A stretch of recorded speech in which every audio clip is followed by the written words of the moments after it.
So apologies in advance if I sound all nasally and gross. I'm pretty sick right now, but I am committed to getting this video out, so let's go!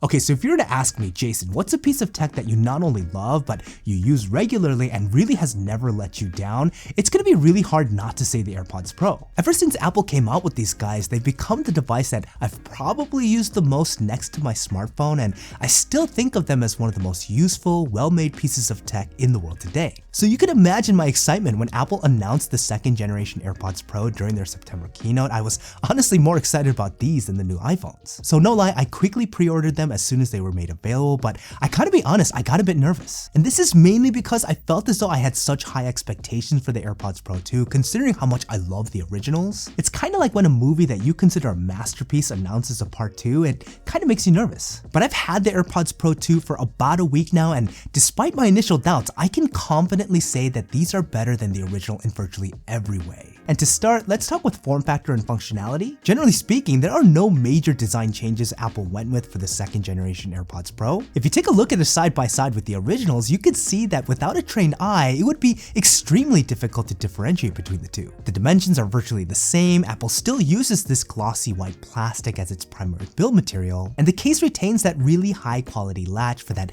signature clack when you close them up. Even the drivers themselves are very similar. The size and shape are essentially the same. Now they both come equipped with their medium-sized ear tip installed, but the AirPods Pro 2 does come with an additional pair of extra small ear tips, which should make them more accommodating than its predecessor. The more noticeable differences with the AirPods Pro 2 is going to be with its case. First of all, it can now use the Apple Watch magnetic charger to charge, which is great, especially if you already have an Apple Watch. It also has this anchor built in on the side to which you can attach a lanyard. Apple of course does not include one in the box, but you can pick up this one on their website for $13, which I won't even get into. But this is a nice addition from a safety perspective, as this is a pretty compact thing to carry around, and it pairs nicely with the other measures Apple has put in place to help ensure that you never misplace your AirPods. And this brings us to the speaker that's now at the bottom of the AirPods Pro case. The speaker is used to emit a small chime for some basic notifications like when the AirPods are charging, which is a nice touch, but you can actually now go into Find My on your iPhone to ping your AirPods in case you're having a little bit more difficulty finding them. More from an additional functionality standpoint, the AirPods Pro 2 come equipped with Apple's U1 chip, which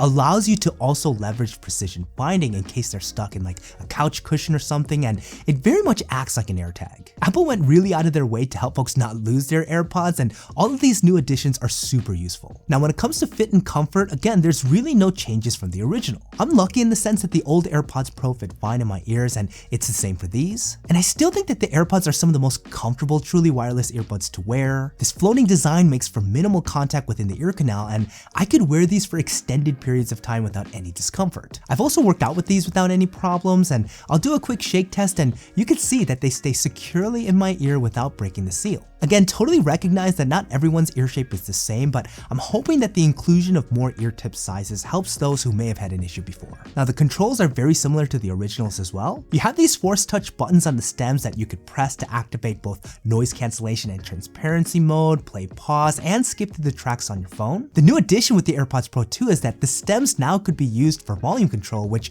is a big deal because before you had to either use Siri to adjust volume, which wasn't the best, or you'd have to take your phone out and control it through there. Now full transparency, when Apple first announced this edition, I was super skeptical. Most of my experience with gesture-based volume control on wireless headphones has been mediocre at best, and given how short these stems are, I was not exactly optimistic about the execution here. But I gotta say, I was pleasantly surprised at how well this works and more importantly, how easy it is to do. Apple adds a very subtle sound when you're adjusting the volume, which gives the illusion that there's some sort of haptic feedback, and it makes this gesture process feel extremely precise and responsive. I also like how the adjustments up and down are not that big. It helps you dial in the volume that you want and avoid any jarring shifts, and overall, I'm really impressed with this new functionality. But let's get into the core features that most people are thinking about when making a decision on whether or not to go with the AirPods Pro, and one of them is active noise cancellation. Now no lie, when Apple first stepped into the ANC game, again, I was pretty skeptical. Active noise cancellation is one of those things that a lot of manufacturers like to claim their headphones could do, but only a few actually do it right, and considering that Apple isn't a dedicated headphones company, I had my doubts. But the active noise cancellation on the original AirPods Pro performed really well, and I'm happy to say that the second gen performed even better. With the power of the H2 chip, the AirPods Pro 2 used improved algorithms to reduce more noise in the background. And though you do have to test this out in a louder environment to tell the difference, the AirPods Pro 2 definitely perform better. And when you have the ANC on while you're listening to something, it's super immersive to the point where you almost have to be careful when you're outdoors because it's really difficult to hear your surroundings. But Apple has also led the pack with their transparency mode, and now with the H2 chip, the AirPods Pro 2 has something called adaptive transparency. It basically lets in sound from your environment in the most natural way possible, but also tries to block out more harsh ones such as a siren or loud construction nearby. All this makes for a more refined ANC/transparency mode experience, and what's probably the icing on the cake here is that in addition to these improvements, you get better battery life as well. You can now get up to 6 hours of listening with the ANC on, and a total of up to 30 with a fully charged case, which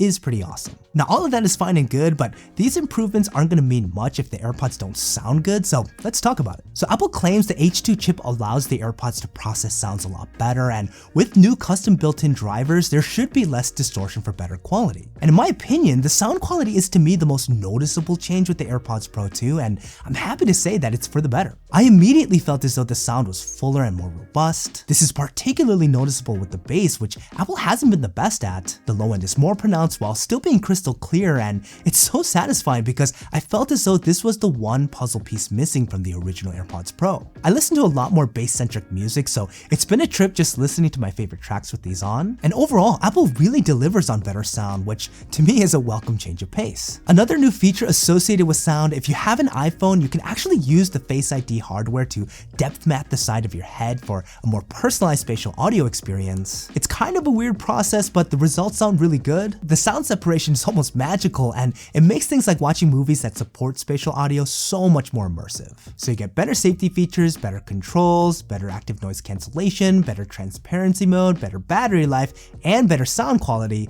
but it still begs the question, are the new AirPods Pro worth it? So look, if you have a relatively new pair of original AirPods Pro and the battery life is still good, I wouldn't upgrade to the AirPods Pro 2. Yes, they're better in every way, but the improvements are iterative and definitely not to the extent that they would make the original bad by any means. But if you're looking for a new pair of truly wireless headphones and you've never tried the AirPods Pro yet, these are pretty incredible and I would highly recommend them. I can't emphasize enough how useful these could be, especially if you commute or travel often. And the AirPods Pro 2, in my opinion, are definitely one of the best options to go with in the truly wireless space. But hey, that's just me, and I want to know what you guys think. What do you guys think about the new AirPods Pro? Do you think they're worth it like me? Or do you think they're overrated? Curious to get your thoughts. Let me know what you guys are thinking in the comments down below. Okay, that's about it for this review. Don't forget to leave me a thumbs up if you guys found it useful. Again, I'd really appreciate it. Check out these other reviews if you're looking for more, and I'll see you guys in the next one.